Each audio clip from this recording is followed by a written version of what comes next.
খয়ে খেকশিয়ালি গরু বাছুর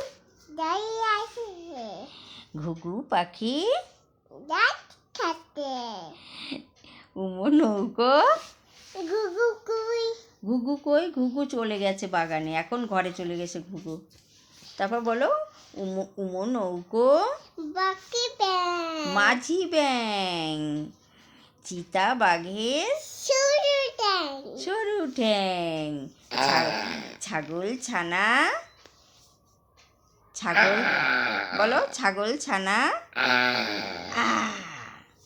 তারপরে ছাগল ছানা মেয়ে তো করে, ছাগল ছানা কি করে বলো? ছাগল ছানা দুষ্টুমি করছো তুমি, ঠিকঠাক বলো। ছাগল ছানা মেয়ে করে, লাফিয়ে চলে। জাহাজ ভাসে উফ বাবা।